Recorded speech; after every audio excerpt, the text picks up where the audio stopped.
അമ്മേനെ കുറിച്ച് പറയാനുണ്ടെങ്കിൽ കുറെ പറയാനുണ്ട്. ആദ്യം മനസ്സിൽ വരുന്നത് വെച്ച് കഴിഞ്ഞാൽ അമ്മ ഭയങ്കര നല്ലൊരു പാരന്റ് ആയിരുന്നു. ഞങ്ങളെല്ലാവരും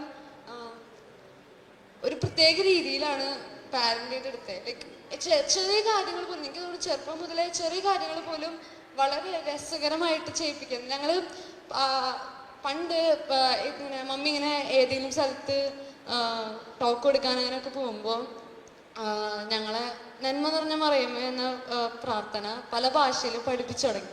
അപ്പോൾ അത് തുടങ്ങിയത് എങ്ങനെയാ വെച്ചാൽ ഞങ്ങൾ ഇന്നും വണ്ടി പോകുമ്പോൾ കൊന്തെത്തിക്കും. പക്ഷെ കൊന്തെത്തിച്ച് ഞങ്ങൾ ചെറുപ്പമായിട്ട് ഞങ്ങൾ ഇന്നും ഇങ്ങനെ ശിവമ്മ എന്ന് മതി, നമുക്ക് ഇനി വേറെന്ന് വർത്താനം പറയാം.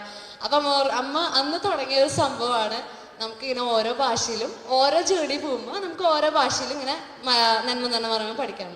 അങ്ങനെ ആദ്യമായിട്ട് ഞങ്ങൾ പഠിച്ച ഭാഷയാണ് ലാറ്റിനിലെ നന്മ എന്ന് പറയുന്നത്.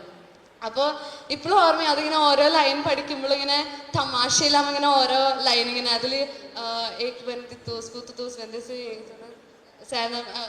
അതെനിക്ക് മമ്മിക്ക് വേണ്ടിയിട്ട് അത് പറയണമെന്നുണ്ട്. ആദ്യമായിട്ട് ലാറ്റിനിൽ പഠിച്ച നന്മ എന്ന് പറയുന്നത്.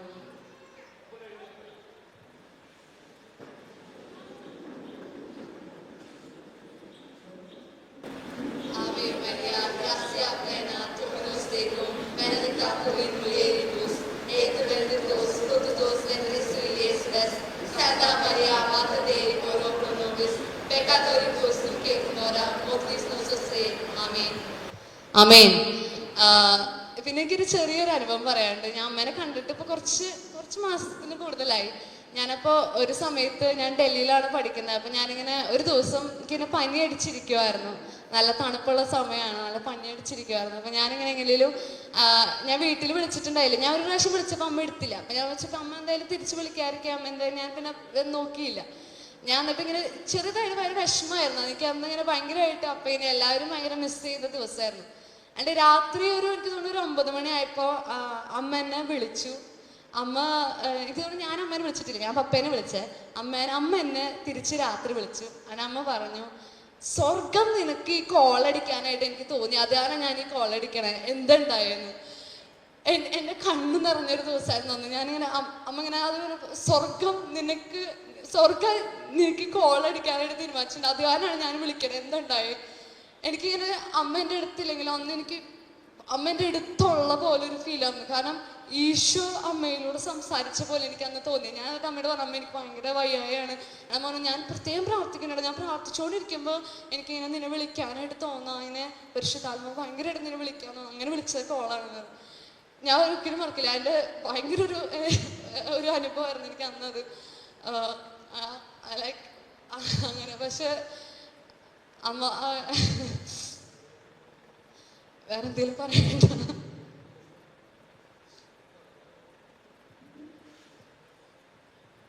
അമ്മേനെ പറ്റി പറയുമ്പോൾ ആദ്യം തന്നെ ഇപ്പം അമ്മ ഇപ്പോൾ ഇവിടെ ഉണ്ട് കേൾക്കുന്നുണ്ടെങ്കിൽ അമ്മ ആദ്യം എന്നെ അടിക്കാൻ പോണത് പപ്പേനെ പറ്റി പറഞ്ഞില്ലെങ്കിൽ. അപ്പോൾ അതിൽ നിന്ന് ഞാൻ തുടങ്ങാണ്.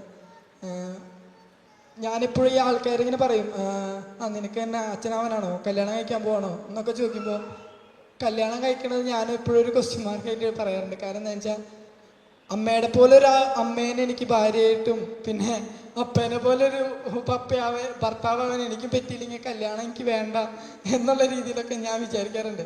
കാരണം അല്ലെങ്കിൽ എന്തൊരു പൊട്ടയായിരിക്കും എൻ്റെ ജീവിതം, അല്ലെങ്കിൽ ഒരു അർത്ഥവത്തില്ലാത്തതായിരിക്കും ഞാൻ ആലോചിക്കാറുണ്ട്. പിന്നെയുള്ളൊരു കാര്യം, അമ്മയ്ക്ക് പുസ്തകം എഴുതണമെന്ന് ഭയങ്കര ആഗ്രഹമായിരുന്നു. അവിടെ ഒരു കബോർഡ് തന്നെയുണ്ട് വീട്ടിൽ, നിറച്ച് അമ്മയുടെ വചനങ്ങളും അമ്മ ഹോസ്റ്റലിലും കോളേജിലൊക്കെ ആയിരുന്നപ്പോൾ എഴുതിയിരുന്നത്. അതിങ്ങനെ തരാന്നുണ്ട്. അപ്പോൾ ഞാൻ പറയും, അമ്മ പുസ്തകം എഴുതണമെങ്കിൽ ഞാൻ ഇതിൽ നിന്നൊക്കെ എന്തെങ്കിലും നോക്കി സഹായിക്കാമെന്ന് പറയും. അപ്പം പറയും, അത് കുഴപ്പമില്ലടാ ഞാൻ എഴുതാം. അങ്ങനെ പറഞ്ഞ് അവസാനം എഴുതിയില്ല. അപ്പം ഞാനിപ്പോൾ ആലോചിക്കുമ്പോൾ ഓരോ കീമോയിലൂടെയും ഓരോ റേഡിയേഷനിലൂടെയും അമ്മ ഓരോ പേജ് ആക്ച്വലി എന്താ പറയുക സാക്ഷിയായിട്ട് എഴുതുമായിരുന്നു. പിന്നെ പറയാനുള്ളൊരു കാര്യം, അമ്മയുടെ നിന്ന് പഠിച്ച ഒരു ഇതെന്താന്ന് വെച്ചാൽ ദൈവത്തിൻ്റെ പ്ലാൻ എന്ന് പറഞ്ഞൊരു സംഭവമുണ്ട്. അത് ഭയങ്കര ഒരു അമ്മയുടെ രീതിയിൽ നോക്കിയാൽ വേറെ സംഭവമാണ്. അതായത് അത് വളരെ ഒട്ടും മനുഷ്യരെന്ന് വെച്ചാൽ എനിക്ക് ഒട്ടും ഉൾക്കൊള്ളാൻ പറ്റാത്തൊരു കാര്യമാണ്. ഞാൻ പലപ്പോഴായിട്ടും പല പ്രോഗ്രാമുകൾക്കും എൻ്റെ സ്കൂൾ ടൈമിൽ എൻ്റെ പീർ ഗ്രൂപ്പ്സ് ആയിട്ടുള്ളതും അങ്ങനെ പല പ്രോഗ്രാമിനും എനിക്ക് പോകാൻ പറ്റിയിട്ടില്ല.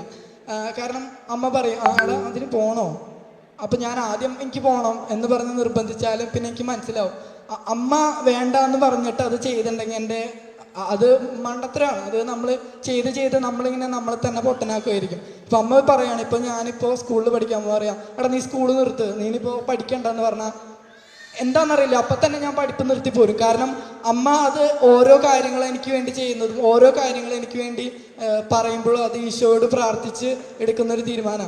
അപ്പോൾ ഇടയ്ക്ക് എനിക്കും തോന്നിയിട്ടുണ്ട്, ജോലി ടീച്ചറൊക്കെ പറഞ്ഞ പോലെ അവിടെ നിന്ന് ജോലി നിർത്തി നാട്ടിലോട്ട് വന്നു. അതിൻ്റെ ഒരു ലോജിക്ക് ഞാനെപ്പോഴും ആലോചിക്കാറുണ്ട്. പപ്പ ജോലി ചെയ്യുന്നില്ല, അമ്മയും ജോലി ചെയ്യുന്നില്ല, ആരും ജോലി ചെയ്യുന്നില്ല, അപ്പോൾ ഇനി എന്താ എന്നൊക്കെ രീതിയിൽ ഞാൻ ആലോചിക്കാറുണ്ട്. പക്ഷെ അത് വർഷങ്ങൾ കഴിഞ്ഞ് നോക്കുമ്പോൾ അമ്മ കർത്താവിൻ്റെ പ്ലാനാണെന്നൊരു കാര്യം പറഞ്ഞിട്ടുണ്ടെങ്കിൽ അത് വിട്ട് പപ്പ അടക്കം ഞങ്ങൾ ആരും ഒരിക്കലും അല്ല അത് എങ്ങനെ ചെയ്താൽ മതി, അത് അമ്മയോടുള്ള റെസ്പെക്റ്റ് അല്ല, അമ്മ പറയുന്നത് ഈശോ അമ്മയോട് സംസാരിക്കുക എന്ന് പറയുന്നതുകൊണ്ടുള്ളൊരു ഇതുകൊണ്ടാണ്.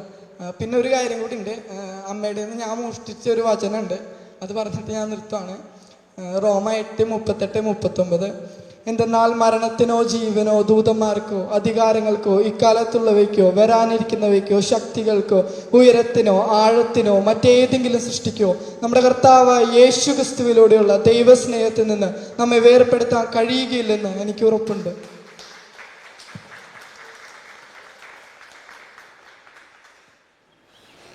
അമ്മേനെ കുറിച്ച് പറയാനാണെങ്കിൽ ഈ 3 മിനിറ്റോ 2 മിനിറ്റോ തികയില്ല.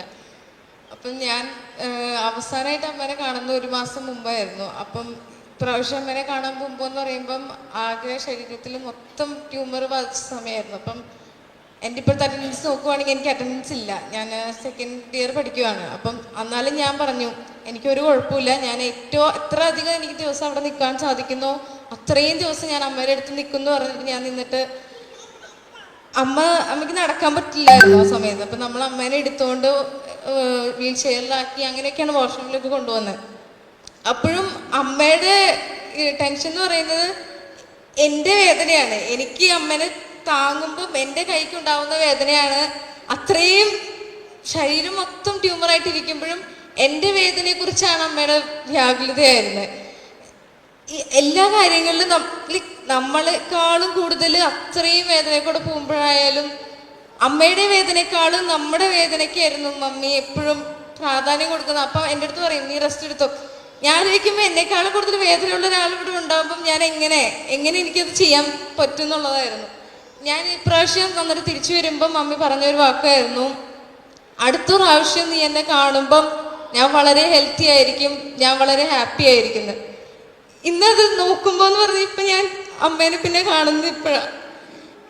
അമ്മ ഈശോയുടെ അടുത്ത് അത്രയും ഹാപ്പി ആയിട്ട് ഇരിക്കുന്ന ഈ സമയം അന്ന് അമ്മ പറയുമ്പോൾ ഞാൻ ആലോചിച്ചായിരുന്നു, അങ്ങനെയാണെങ്കിൽ അടുത്ത പ്രാവശ്യം ഞാൻ കാണുമ്പോൾ മമ്മി ക്യാൻസർ ഫ്രീ ആയിരിക്കും, ഫുള്ളി ഓക്കെ ആയി ഫുള്ളി ഹെൽത്തി ആയിട്ടുള്ളൊരു അമ്മേനെ ആയിരിക്കും ഞാൻ കാണുന്നത്. മാനുഷികമായി ചിന്തിച്ചപ്പോൾ അങ്ങനെയാണ് ഞാൻ ചിന്തിച്ചത്. പക്ഷെ ഇന്ന് അമ്മ മരിച്ചുനെ ഇട്ടപ്പോൾ ഞാൻ ആലോചിക്കുമായിരുന്നു, ഇനി ഞാൻ അമ്മേനെ കാണുന്നത് സ്വർഗത്തിൽ പോയ ഈശോയുടെ കൂടെ ആയിരിക്കുന്ന അത്രയും ഹാപ്പി ആയിട്ടുള്ള ഒരു അമ്മേനെ ഇപ്പം കാണുന്നതെന്നുള്ളൊരിത്.